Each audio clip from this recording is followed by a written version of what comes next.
body of Dylan Rounds has been found. Brenner pleaded guilty to second-degree murder. The man convicted is a violent career criminal. Why was he roaming the streets free? There's a known criminal, a violent criminal, somebody that's been involved with attempted murder, living right here. With an active felony warrant for aggravated assault. Had they locked him up, could Dylan still be here? That's the question.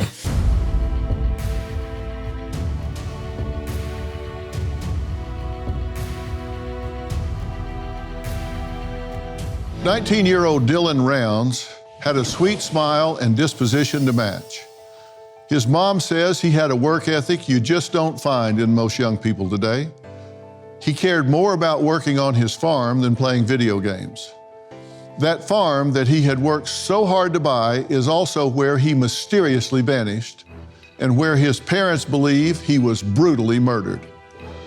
The man convicted is a violent career criminal who, despite a laundry list of convictions, was walking free on the same streets as this innocent teen.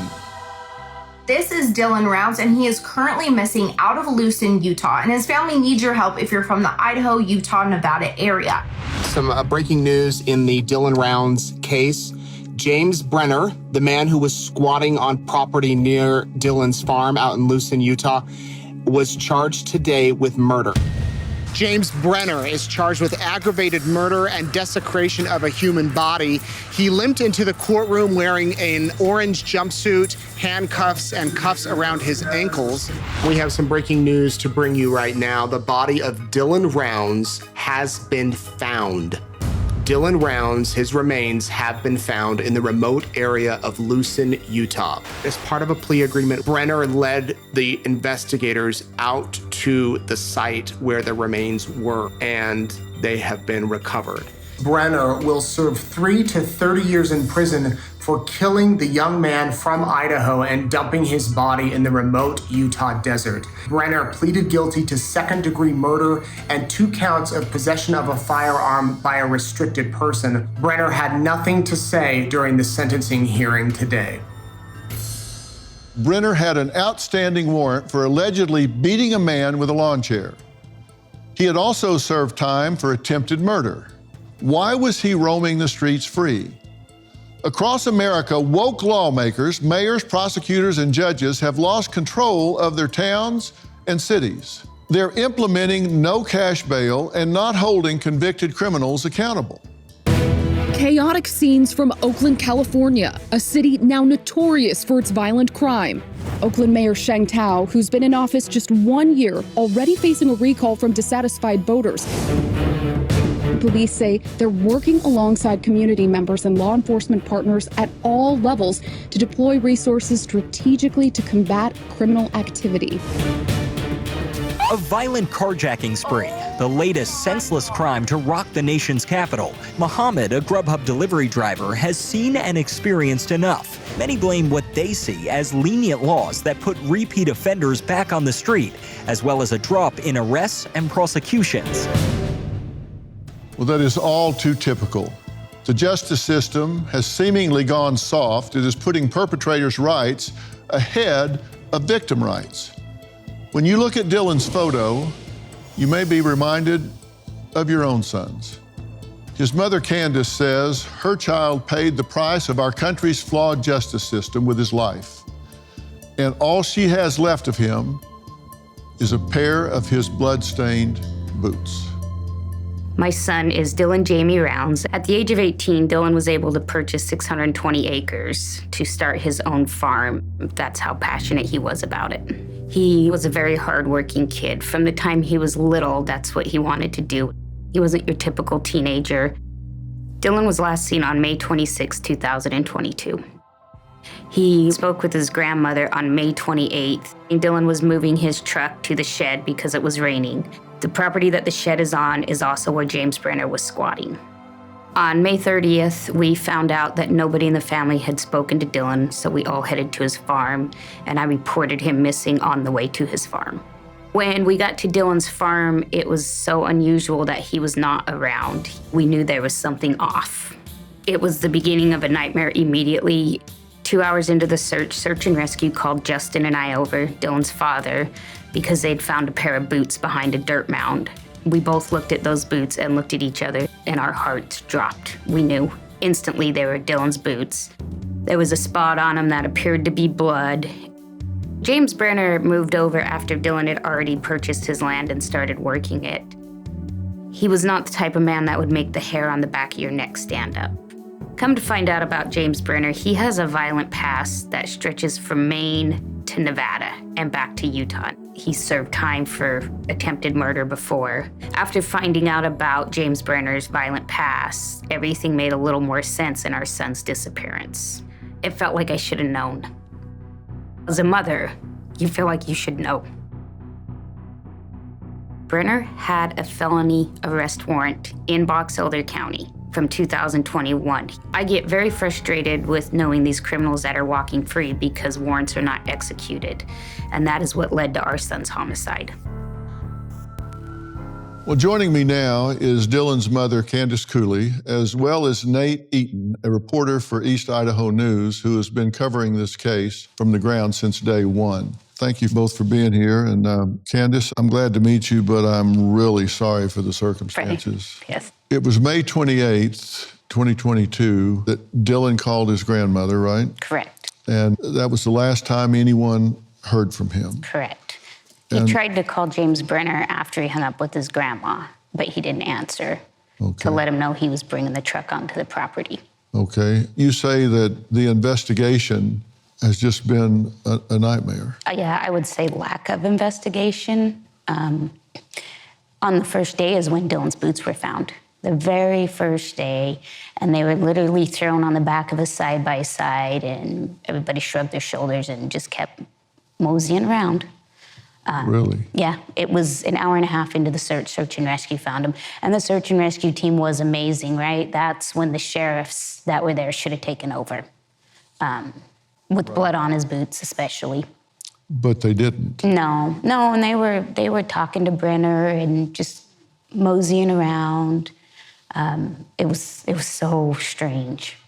Nate, is this just lack of resources, small town lack of urgency? Why did this get off to such a slow and bad start? I think it's a little bit of that, what you mentioned. Think about a kid disappearing in the middle of nowhere. This is a desert. Nobody's out there.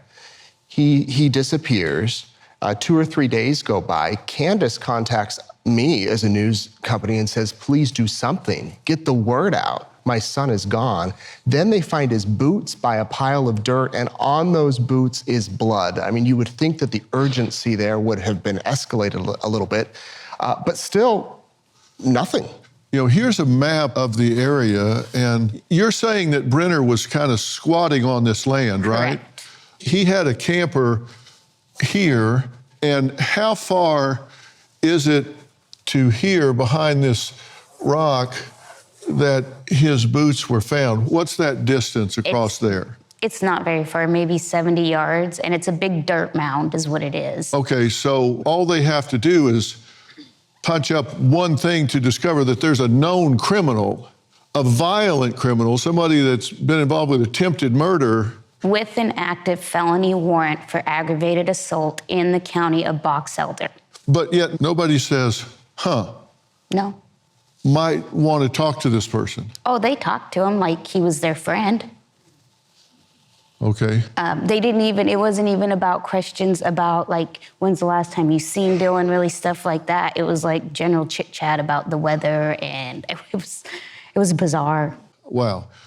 All right, let's take a break. Coming up, Dylan's parents say that after he disappeared, they watched the convicted felon who lived next door, 70 yards from where the boots were found, remove trash bags from their son's truck. We'll talk about what that's all about next. Whether it's talk of a Nobel Peace Prize or fears of World War III, one thing's certain: uncertainty rules the day. And when the world feels this unstable, your finances are on the line. If Iran blocks the Strait of Hormuz, oil prices could skyrocket just like the 1970s. That triggered inflation, gas shortages, and a weakening dollar. Wall Street's already tense. Goldman Sachs sees sustained recession risk, and JP Morgan warns of a potential oil shock. Add in $36 trillion in national debt, and the financial pressure is real. This isn't hype, it's a wake-up call. The time to act is now. That's why I trust Preserve Gold. When the world turns unstable, smart folks turn to gold and silver. Text Dr. Phil to 50505 to get your free precious metals guide from Preserve Gold. As a bonus, you can get up to $15,000 in free silver with a qualified purchase. So don't wait. Text Dr. Phil to 50505 today. I used to sleep terribly, but I found Beam's Dream Powder, a science-backed, healthy nighttime blend packed with ingredients shown to improve sleep. Beam is founded in America and run by people who share our values of hard work.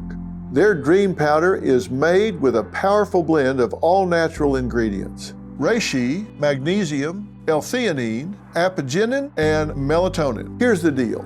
Beam is giving my listeners the ultimate Patriot discount of up to 40% off. Try their best sleeping dream powder and get up to 40% off for a limited time. Go to shopbeam.com/Dr. Phil and use code Dr. Phil at checkout. That's shopbeam.com/Dr. Phil and use code Dr. Phil for up to 40% off. Sleep better, wake up stronger, and show up ready for your family, your work, and your country. Because when you're well rested, you're unstoppable. And this country needs more people like that.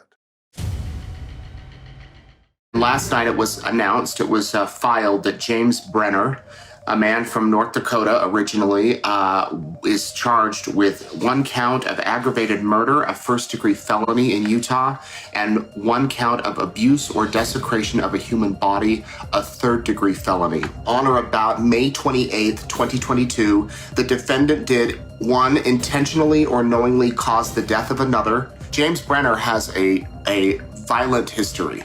He has faced charges elsewhere. He's been in jail on a firearms violation because he's a convicted felon. Count 2, abuse or desecration of a human body, a third-degree felony that on or about May 28th, 2022, the defendant did intentionally and unlawfully disturb, move, remove, conceal, or destroy a dead human body or any part of it. Well, tonight, a man with a lengthy criminal history has been convicted with the murder of Utah teen Dylan Rounds. This is another sad example of why we need to be critical of progressive policies that allow repeat offenders to go free. Dylan's mom says the man not only slipped by law enforcement before Dylan's murder, but also right after. Candice, you saw him removing things from your son's truck, trash bags. From the shed that his truck was pulled in, June 2nd, James Brenner pulled Dylan's grain truck out of the shed and began removing items from the shed in garbage bags and putting them in the back of his own personal pickup, with law enforcement watching. And this was after Dylan had disappeared, Dr. Phil. This was several days after the fact. How was this not part of a crime scene? So nothing in this whole ordeal, nothing has ever been taped off a crime scene. Not when Dylan's gun came back, not when the key fob came back, not when the boots were found, not when the garbage was removed, never. And so the officer that was with me, he went up and he asked him, "What are you doing?" And he said, "I'm spring cleaning." Those pictures of that shed were after the supposed spring cleaning. He was cleaning evidence. He was spring cleaning someone else's shed? Yeah. So what are we looking at here? This is inside? That's the inside. That's after spring cleaning. So if you're going to spring clean, aren't you going to clean? That doesn't look very clean. He was taking out specific stuff. Brenner was a pig. He never cleaned anything. That whole place was full of beer cans from him and garbage. Whatever he was taking out of that shed that day was specifically for a reason. And one of the things that you're upset about, that I'm upset about, Nate, you're furious about, because I've heard you speak about it, is he had open warrants at this time. And that's what we're talking about. We've got a system that has someone that has a violent history, and he's out on the street, and the best predictor of future behavior is relevant past behavior, and he has a history of assault, attempted murder charges, but he's out walking around and nobody knows it. On June 3rd, as far back as '86, 2 counts of assault with intent to murder, possession of a deadly weapon. Now, the outcome of that arrest is unknown. Right. We can't find that out. About 6 weeks later, assault with intent to murder. Outcome of that arrest is unknown. Then we go to November 1st, maliciously injured and assault with intent to murder, rape, and rob, served 33 months in prison. So we do know the outcome of that one. So within a year, 1, 2, 3 different entries on his record, all alleging violence. And one, he serves 33 months in prison. Then we jump 2 years, violation of probation. So he's offended again. Outcome of that arrest, unknown. So that's in Maryland. Okay, now we go to North Dakota. June 16, 2002, DUI, pled guilty. June 15, 2011, assault misdemeanor, that got dismissed. March 20, 2017, failed to yield at an intersection, fugitive from justice, probation with malicious shooting. Outcome of arrest, unknown. February 20th, 21, aggravated assault, 3rd-degree felony, paid bail, released on outdated warrant. So that warrant was not a paid bail. He was arrested on that on February 11th, and they did release him on his own. He was back out on the property within hours. And they had it in April of 2021. The judge had amended it and said if you don't appear before such date at Box Elder, it goes to a non-bondable warrant. And so you have Box Elder who finally arrests him on June 11th, and then you have Box Elder court system who doesn't even read their own paperwork that says it's non-bondable and just immediately lets him out on his own recognizance to go back to the place where my son was murdered. And that was a year before Dylan disappeared. The warrant was issued. That's your tax dollars at work. Had they locked him up and put him behind bars on the non-bailable warrant, could Dylan still be here? That's the question. That is the question. Well, coming up, investigators retrieved Dylan's phone from the bottom of a pond. On it, they found a horrifying recording. We'll tell you what it was when we come back. I've had a lot of people text me. Just last night I was texting some people, and they're trying to help, and I think they are, but a lot of them out there don't want to talk to the police. You don't want to use all of your time to chase down all these rabbit holes. We have been a lot, and I will, but I'd like some help with law enforcement to look into when they hear some things, it seems like they just think it's nothing. That has been a problem. We have had some stuff that actually needed to be looked into that they've called into Box Elder and they don't get a response. We had no idea what to do or where to go. We've never done this before. Yeah, and we didn't have help from law enforcement. I mean, it's like we said, we are not exaggerating when we say they left us in the desert. The parents of Dylan Rounds have been desperate for answers since their son mysteriously vanished in 2022. But they do have a video recovered from his cell phone, and it reveals some very telling information about what may have happened to him. A digital forensic download of the phone was conducted and led to the discovery of a time-lapse video. The video showed defendant with blood stains on his arms and shirt as he's cleaning a gun. So Dylan's phone recorded, according to this, James Brenner cleaning a gun, and Brenner had blood stains on his arms and on his shirt. Was the phone purposely turned on? Did James Brenner turn it on? Did James Brenner not know it was turned on? Did Dylan somehow, before he died, turn the phone on and record a long video? I mean, that is a needle in a haystack type of evidence. Candice, have you seen that video? No. And you don't want to see that? Nope, I have no reason to. What is the impact it has on you at this point? Well, There's a couple ways I've looked at it. If things went the way they should have in the beginning, we probably would have had Dylan in a matter of days. I honestly feel like we were probably walking over him before Box Elder removed us from the property. But if that would have happened, it wouldn't have brought my son back, right? And so now we have this fight for Dylan so that we can change laws and make a difference, because just getting Dylan back, that doesn't change anything.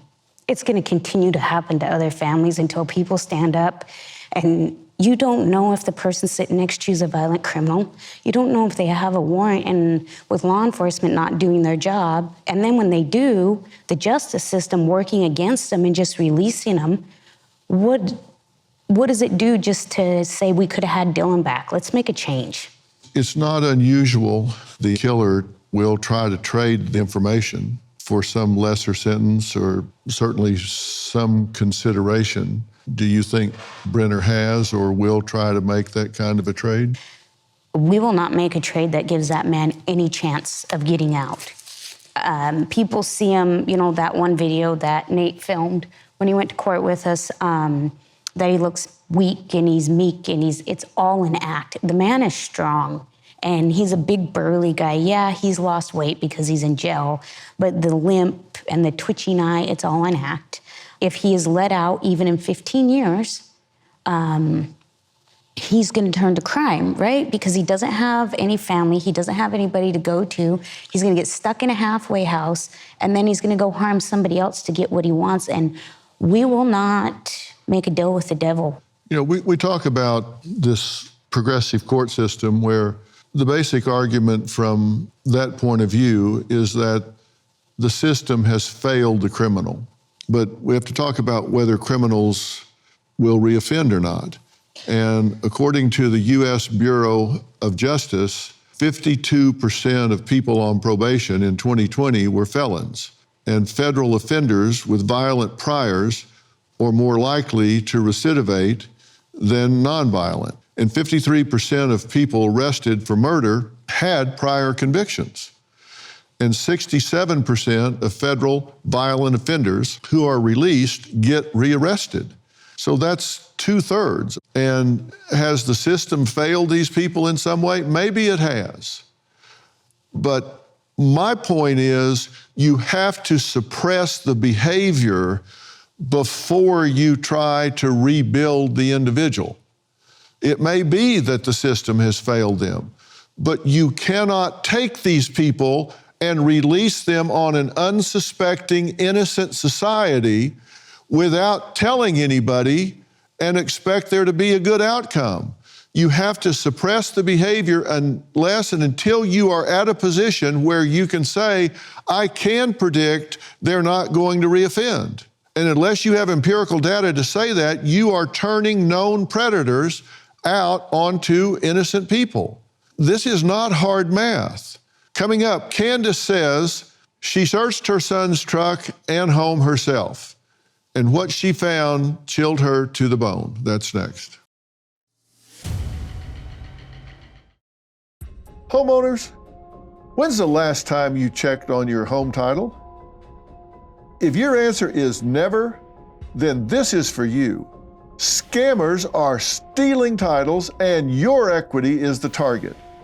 Criminals forge your signature and just like that, your home title can be transferred out of your name. That's why I partnered with Home Title Lock, so you can find out today if you're already a victim. Use my promo code Phil at HometitleLock.com and you'll get a free title history report. Plus, you'll get a free trial of their $1 million triple lock protection. That's 24/7 monitoring of your title. Urgent alerts to any changes, and if fraud does happen, they'll spend up to $1 million to fix it. That's HometitleLock.com, promo code Phil.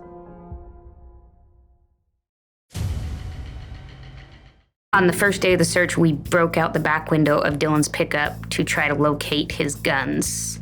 Neither of them were inside the pickup. From there, we searched the camper. thoroughly, and there was no gun or key fob to Dylan's pickup. But the gun came back and was laying on the bathroom counter in plain sight. And my heart sank again.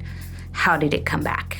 We knew whoever had harmed our son was out there searching with us, and it was so disturbing and eerie to look around at everybody and think, who was it? It began to feel like a game of Clue. Okay, Candice, you actually went in and dug around, and you know your son, Yeah. and you know what's his pattern and what's not, and what he does. What did you find? We specifically were looking for his guns, like we said, so Dylan's father, Justin, broke out the back window of the pickup because his pickup was locked, which is totally just another, like, oh, red flag. Dylan never locked it, and his pistol was always right there next to him on the door, but his clip was always in the center console. Neither were there. So we went in the camper and searched everywhere. On his bathroom sink was his gun case. And, you know, you're just talking a little camper bathroom sink. So I opened it, I looked, medicine cabinet, we tear the whole thing apart, nothing. The next day we got sent down a rabbit hole and we all went to Montello.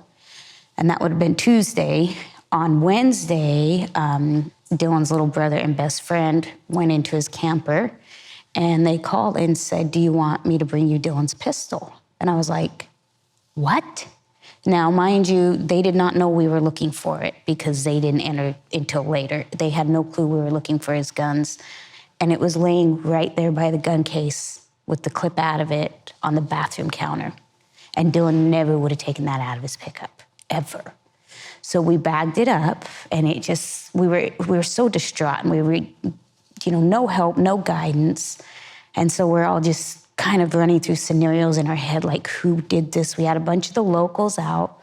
So at that time, it kind of spanned that, you know, there's 15, 20 locals out there helping us. It could be any of them. So Detective Blower and I went out to Dylan's camper. We took pictures of where the gun was found.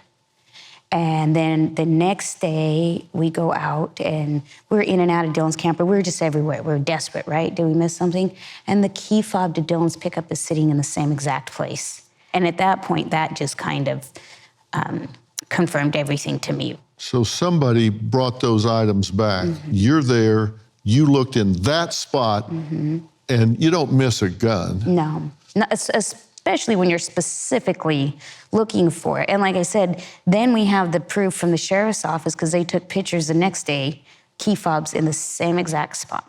The other interesting thing too, Dr. Phil, is this is out in the desert. It's dusty, but there had been a bunch of rain, so it was muddy. Dylan's truck was power washed. Yeah. It was completely clean except the wheel. 2 wheel wells. They missed 2 wheel wells when they cleaned it. And Dylan did not wash his pickup. In fact, my husband has a picture of his phone that my son sent that said, it was like October 2020. It said, first time I washed my pickup since I bought it, and he bought it like almost a year ago. I mean, completely just, and you could see the pressure washer marks. Yeah. And it was in 4-wheel drive, and his transfer case was broken. He cussed it all the time. He'd never put his pickup in 4-low, and he couldn't even got in where the seat was. His knees would have hit the dash. He couldn't even got in. So there, you know, it just, everything was just adding up. So that Sunday on June 5th, we were trying to figure out what to do. And so I texted Box Elder detective and I said, hey, should we take Dylan's pickup home? What should we do? And I got told, you folks do what you need to do. And I still have that message on my phone to this day. That's what I was told.